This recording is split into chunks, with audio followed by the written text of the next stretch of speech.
Pois é, Gabi, bom dia para você, bom dia, Deluca, Edu, pessoal que nos assiste. O mais impressionante, Gabi, é que o Exército não explicou a razão por que não ouviu esse general Feitosa. Como que você faz uma investigação sobre o que aconteceu no dia 8 de janeiro no Palácio do Planalto e você não ouve o general que chefiava a secretaria responsável pela segurança do prédio. Assim, no mínimo, tem aí uma incompetência. No melhor dos cenários, tem uma incompetência de quem fez essa, essa investigação, né? No pior, foi má fé. Né? Então, assim, ou é incompetência ou é má fé. Agora não tem muita escapatória. Agora, achei mais curioso que eu achei desse inquérito militar é que ele crava como erro do governo Lula o que aconteceu naquele dia, só que várias das pessoas a quem ele imputa algum tipo de responsabilidade são pessoas que eram do governo Bolsonaro e ainda não haviam sido substituídas. Tá certo que aí não tem como escapar de um erro, sim, do governo Lula de não ter substituído aquelas pessoas. O G. Dias deixou aquelas pessoas ficarem durante 8 dias. Aquelas pessoas, no dia 2 de janeiro, já não deveriam mais estar ali. Isso é claro, e na época a gente apontou muito isso aqui nas nossas conversas. Agora, se eram pessoas nomeadas pelo governo Bolsonaro, e essas pessoas, segundo um próprio inquérito, têm responsabilidade, isso aumenta a suspeita de que talvez tenha havido algum tipo de complô, de armação, enfim, a gente pode usar vários nomes aqui, de boicote por parte de pessoas que eram do governo Bolsonaro. Isso, para mim, é o que dá para a gente tirar de útil por parte desse inquérito. Porque de mais a mais, ele coloca quase como se fosse uma responsabilidade única do palácio e impedir que aquelas pessoas entrassem. Lembrando que do lado de fora do palácio, ou seja, impedir que aquelas pessoas chegassem até a porta do Palácio do Planalto, era responsabilidade da PM do DF, e isso a gente sabe que eles não fizeram. O Gui, assim, tem uma coisa importante, né? A gente está chegando em agosto, mês do cachorro louco. A gente tinha alguém que estava fazendo uma pesquisa aqui na redação sobre isso. É literalmente o poste mijando do cachorro, né? A gente tem os militares que, obviamente, têm participação ativa no golpe, não é nenhuma participação passiva. Eu lembro sempre da entrevista da Miriam Leitão com o presidente do STM, que disse que não era uma tese de consenso o golpe entre a cúpula militar, ou seja, os militares discutiam sobre isso. Havia um debate sobre isso. E aí querer acusar o governo, que foi a vítima da tentativa de golpe de participação, mostra como é importante o Lula fazer uma reforma, né, Gui? A gente tem pessoas, ainda tem o José Múcio Monteiro, por exemplo, a gente fala muito pouco dele aqui, viu? A gente precisa falar mais sobre o militar sem farda que atua no Ministério da Defesa. Como é importante trocar essas peças-chave desse governo, né? Ainda parece que são pessoas que estão muito alinhadas com essa ideia de defender esses golpistas, né, Guilherme? Posso fazer só um acréscimo para o Claro. Guilherme também responder? Que é importante colocar também, até vi aqui um comentário, a Isabel Forte dizendo, nossa, mas um erro do governo Lula com 8 dias de governo. É bom lembrar também que existia desde o início, aliás, desde a transição, uma grande preocupação do governo Lula com o aparelhamento. Tanto que o Gabinete de Segurança Institucional, o responsável por fazer a segurança do presidente, durante a posse do presidente, foi retirado dessa posição justamente por preocupação com isso, né? Então, já existia toda uma movimentação nesse sentido, né, Gui? Sim, exato. Eu acho que é desonesto você atribuir uma responsabilidade ao governo Lula sobre o que aconteceu no 8 de janeiro, mas a gente tem que cobrar o G. Dias por ele ter mantido as pessoas que ele manteve. Ali ele correu um risco. e correu um risco que no dia 8 de janeiro ele pagou por esse risco. Né? Ao manter pessoas ligadas ao Augusto Heleno, nomeadas pelo Augusto Heleno, ele correu um risco, ele aceitou correr um risco. Né? Vamos fazer uma analogia ali. Você compra um carro de uma pessoa que você sabe que era extremamente desleixada com a segurança daquele carro. Uma pessoa que bateu, uma pessoa que botou peça falsa, uma pessoa que usava gasolina fraudada. Aí você comprou aquele carro, você herdou aquele carro. Né? Você herdou aquele carro. Você não vai levar aquele carro numa revisão imediatamente? Vai. Se você aceita andar naquele carro, você está correndo o risco de sofrer um acidente. Já tá errado em comprar o carro desse jeito, né, Guilherme? Mas se comprou... Por isso que eu mudei pro herdor. Se você comprou pelo menos esse carro, pelo menos leva na revisão, né? Por isso que eu mudei pro herdor. Então é o seguinte, obviamente, ele tinha que ter mudado essas pessoas no dia 2. Ah, não conseguiu no dia 2, no dia 3, no dia 4.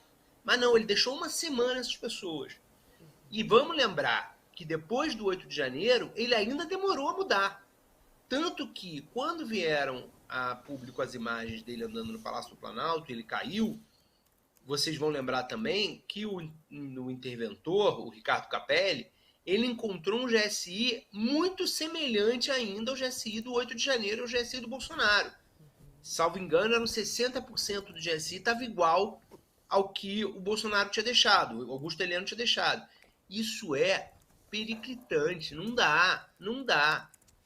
Então, isso é uma coisa que tem de ser respondida. De novo, não há nada que... Eu não acredito na tese de conivência do G. Dias, não acredito. Já o entrevistei, conheço muitas referências sobre ele. Não é um cara do mal, não é um golpista, não é um bolsonarista. É um sujeito das melhores intenções, comprometido. Agora, errou de deixar as pessoas do Bolsonaro e do Augusto Heleno ali durante uma semana. Agora, voltando a falar do inquérito militar, o inquérito, ele tira a responsabilidade das tropas. As tropas que estavam no Palácio, na avaliação desse inquérito militar, ou seja, os militares, eles não têm responsabilidade. As únicas responsabilidades que ele imputa são a Secretaria de Segurança e Coordenação Presidencial, que era ocupada por esse general Feitosa, Carlos Feitosa Rodrigues, que não foi ouvido no inquérito, e também um departamento de sigla DSEG, que é o Departamento de Segurança Presidencial. Ambos são citados pelo inquérito como áreas que teriam que ter suas responsabilidades apuradas. No caso do departamento, era o coronel Vanderly Batista de Silva Júnior, que também foi nomeado pelo Heleno a exemplo desse Feitosa. Ambos, esses são citados no inquérito, não nominalmente, mas as áreas que eles cuidavam são citadas como áreas que teriam responsabilidade. Agora, vocês devem lembrar, pessoal, que a gente, nos dias seguintes ao 8 de janeiro, eu trouxe aqui um monte de vídeo do vídeos feitos dentro do Palácio do Planalto, que eu consegui com pessoas que estavam lá dentro do palácio no momento do ataque, servidores, e que mostravam a tropa de braços cruzados perante os golpistas, né? Em alguns momentos conversando com os golpistas, orientando os golpistas numa postura amistosa. Isso é completamente ignorado pelo inquérito militar. O inquérito militar não viu esses vídeos. Essas imagens aí, elas devem ter sido publicadas numa conta de 5 seguidores, e nenhum deles é algum dos militares envolvidos nesse inquérito militar. Os militares não viram. O pessoal do ICL da nossa audiência pode até pegar e mandar isso para o Exército para ver se eles assistem. Porque é vergonhoso escrever esse inquérito militar que eles escreveram perante esses vídeos. Essas pessoas todas aí, elas não têm responsabilidade? Essas pessoas que estão papeando, olha, papeando com golpista. Qualquer militar que se desse ao respeito aqui, tinha que estar algemando essa pessoa e prendendo, na mesma hora. E não era só esse, não, eram todos os outros. Os militares só começam a fazer alguma coisa quando a PMDF entra. Aí, olha, a postura aí era de conversa. Não tinha nada. Então, como assim ignorar isso? As tropas não tiveram responsabilidade? Como assim não tiveram responsabilidade? Como assim? Eu trouxe hoje na coluna o depoimento que um servidor do Palácio do Planalto prestou à Polícia Federal no inquérito relatado pelo Alexandre de Moraes, né, o inquérito do 8 de janeiro. E esse depoimento, que também é de conhecimento público, já haviam saído reportagens sobre esse depoimento destrói o inquérito militar. Destrói. Olha o que o servidor fala no depoimento. Os militares estavam com equipamento antidistúrbio civil, mas não empregavam qualquer ação em face dos invasores. Alguns manifestantes estavam sentados em cadeiras, outros estavam e saíam do local do Planalto tranquilamente, enquanto a tropa do PGP, Batalhão da Guarda Presidencial, o BGP, assistia a tudo pacificamente. Os manifestantes entravam e saíam do palácio, subiam e desciam os andares livremente. A segurança do Planalto estava desmobilizada naquele dia, não havendo comando ou preparo dos militares no local. Os militares com os escudos apenas ficavam parados e outros militares fardados ou com coletes do GSI circulavam pelo local, conversavam com os manifestantes. O inquérito militar do Exército ignora tudo isso. É a passada de pano mais grave desde que as investigações do 8 de janeiro aconteceram, é esse inquérito militar que o Exército publicou. E quando você passa pano, você está preparando o caminho para repetir as coisas. Né? Quantas vezes a gente não falou aqui da importância do que aconteceu na Argentina, de não terem passado pano, de terem... aquele filme, né? Acho que é 1985, que é o nome do filme. Né? E aqui no Brasil, a gente está vendo mais uma vez essa passada de... O corporativismo... É mais do que só corporativismo. Né? É mais do que só corporativismo. A gente está falando de uma tentativa de não arranhar em nada uma instituição que sempre esteve de mãos dadas com os momentos de golpe. Não estou falando que é uma instituição golpista, nem que não é.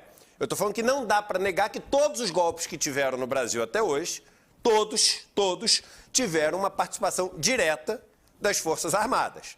E o que a gente está falando é o seguinte, enquanto a gente não tiver uma reparação, uma accountability, que o Lênio fala o tempo inteiro, né, que é a responsabilização de quem, enfim, está junto com esses golpes, porque a gente teve uma tentativa de golpe no dia 8. E não existe nenhuma dúvida de que você tem participação de integrantes das Forças Armadas. Por que eu estou falando que não tem nenhuma dúvida? Porque tem gente que já foi punida, tem gente que já foi presa. Você tem o Coronel Cid está preso. Coronel Cid das Forças Armadas. Então não dá para dizer que não tem participação nenhuma. E aí quando tu começa com essa tentativa de passar pano, de falar, não, vamos olhar para frente. O que importa é para frente. O Lira, vamos olhar para frente, o Lira. Poxa, está se dando bem com o governo. O Exército, vamos olhar para frente. Entrou o Tomás Paiva, que, é um democrata, né? Já estou falando assim, botando aspas aqui, porque é o que as pessoas falam. Vamos olhar para frente, o Juscelino, filho, não sei o quê. Mas se você só olha para frente, meu irmão, tu vai repetir os mesmos erros de trás, não tem a menor dúvida. Não tem a menor dúvida. E eu me preocupo muito quando vejo um acontecimento do nível de seriedade desse de 8 de janeiro, começando os pontos mais importantes a virar, enfim, a coisa do passado, entendeu? Coisa que é melhor não mexer com isso não, que só vai trazer problema se mexer com isso. E o Guilherme, ele falou a respeito do servidor, né, do depoimento do servidor. O diretor-geral da PF, o André Rodrigues, ele disse também que esses atos golpistas lá do 8 de janeiro, eles deveriam, é óbvio, né, mas às vezes é preciso dizer o óbvio, ser evitados lá em dezembro. E os militares não permitiam a remoção das pessoas que estavam lá, né, na frente do quartel-general, no QG do Exército, lá em Brasília. E aí, no 8 de janeiro, ele disse que a PF voltou ao local, no QG, então, mas tinha tanque no meio da rua que impedia a entrada dos agentes também para fazer essa remoção. E assim, acho que os bolsonaristas gostam muito de falar, quem acompanha a CPMI do golpe, vocês vão acompanhar hoje, inclusive tem sessão, a gente vai falar sobre isso depois. Gente, era abrir a janela do quartel, dar 3 palminhas, botar a mão na cintura, falar, pessoal, vamos embora, que acabou, isso aqui não existe, a gente não vai dar golpe, pode ir embora para casa. E é isso o que o exército, nenhum quartel das Forças Armadas do Brasil inteiro fez durante esse tempo em que as pessoas ficaram acampadas na frente do quartel pedindo golpe. É simples, a omissão também é uma ação. E o bolsonarismo gosta muito de falar em omissão, né, Guilherme? Essa é uma omissão clara, né? Tanto que os bolsonaristas fizeram os acampamentos na frente dos quartéis porque era de jurisdição militar, ou seja, só o exército poderia agir. O exército não fez absolutamente nada, deixou as pessoas lá sentadas na frente do quartel no Brasil inteiro pedindo golpe militar. E tanto que depois do dia 8 aí foi feito, ou seja, aí deu para fazer, né? Então... Quando já tinha rolado o golpe, aí eles desinfetaram os quartéis. Exato. É bom dizer que já tinha rolado o golpe, né? Porque as pessoas acham que a tentativa não é considerado golpe, né? Então, você tentar um golpe que não foi consumado, então é menos grave. É isso aí. Mas vamos continuar avançando. Pode falar, Gui. Só para completar uma coisa nisso que vocês estão falando, tem um cinismo do Exército aí que a gente tem que frisar. Porque qual é o discurso do Exército? Não havia ordem judicial para tirar os manifestantes, né, porque não são golpistas para eles, os manifestantes dali, eles diziam que não havia nenhuma ordem. De fato, não havia. Aliás, cabe aí também frisar a responsabilidade do judiciário, que de fato não havia ordem. Até o Alexandre de Moraes dar a ordem no 8 de janeiro, não havia ordem para tirar as pessoas. Mas isso é papo, isso é cinismo. Pelo seguinte... O que essas pessoas estavam fazendo ali era um crime, estavam cometendo um crime. Elas estavam propondo a abolição do Estado Democrático de Direito. Isso é crime. Você não pode fazer isso. Então, se na frente do quartel tivesse um estupro, o soldado ia falar assim, não tem ordem judicial para prender essa pessoa. Não, você está presenciando um crime. Você não pode ficar de braços cruzados. O Exército não pode achar que é normal ter pessoas na frente do Exército propondo o fim da democracia, um golpe de Estado, a abolição do Estado Democrático de Direito, e falar, não, mas eu preciso de uma ordem judicial para fazer alguma coisa. Não existe isso. Não existe. Eles ali, no mínimo também, de novo, no mínimo eles prevaricaram, né? Prevaricar é você ver, é um servidor público ver alguma coisa errada sendo feita e não fazer nada, né? E não tomar nenhuma medida. Um policial que vê um crime sendo cometido e não faz nada. No melhor dos cenários ali, o Exército prevaricou. No pior, ele foi conivente e queria o golpe também.